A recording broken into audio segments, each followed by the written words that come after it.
Good morning, guys. So today's Friday, and we're going to be learning about hundredths.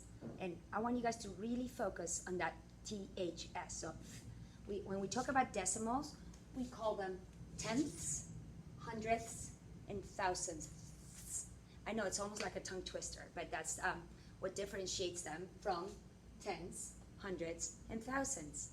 So we know that every time we hear that THS sound, we are talking about a decimal, which is only a part of a whole. Just like fractions. Fractions and decimals are like cousins or siblings almost, twins, because they really kind of mean the same, especially when we're talking about a base 10 fraction, okay, which would mean a denominator of 10, 100, 1,000, 1 million, and on and on. So a 1 with a whole bunch of zeros. And the way we're going to be talking about that is usually in a number line, in our base, we would have right here the ones, right? We would have the ones right here. And then to the right of it, we'll have the tenths, and then the hundredths,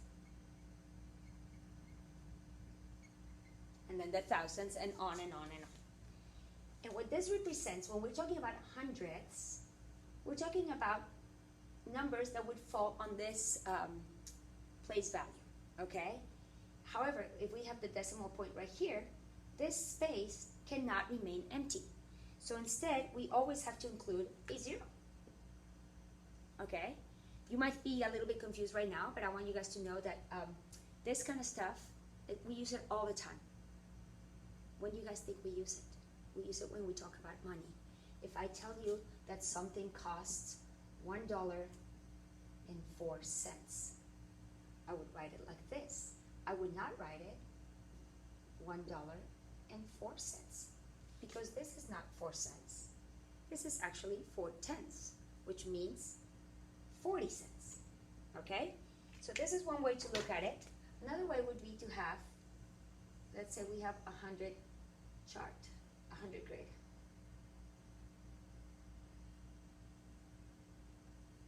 And I think I do have 10. 1, 2, 3, 4, 5, 6, 7, 8. Oh no, 9, 10. And that's going to be my half. So 1, 2, 3, and 1, 2. There's 100 squares right there. So now I know if I have 100 equal parts, my denominator is going to be 100, which means that if I have these ones colored, I only have 1, 2, 3, 4, 5. I have 5 out of 100 portions. And if I want to write it in a decimal point, I know that my decimal point is right here. I can include a 0 before it like this, 0 point, because I have 0 ones. And then I'm gonna say, okay, this 5, is it in the tenths place or is it in the hundreds place? Well, if I say it, this is, if I write it, this is called 5 hundredths. So this tells me that the 5 is going to be in the hundredths place. So I'm gonna make a little place value chart right here. This would be the tenths, and this is the hundredths. So the 5 is going to be in the hundredths place, and I have an empty space, which I always need to fill with a 0. On page 643, you see that they've colored 4 of them, so you also have the 4 in the hundredths place, which then makes it that in the tenths place you have to add a 0. And the next page, on page 644, they're talking about having 13 of them. So let's say that I had 13 of these squares colored. So I know that there's 10 over here, 11, 12, 13. So I have a total of 100 squares, right? We already said that becomes my denominator. But I only have 13 colored. If I want to turn this into a decimal, I need to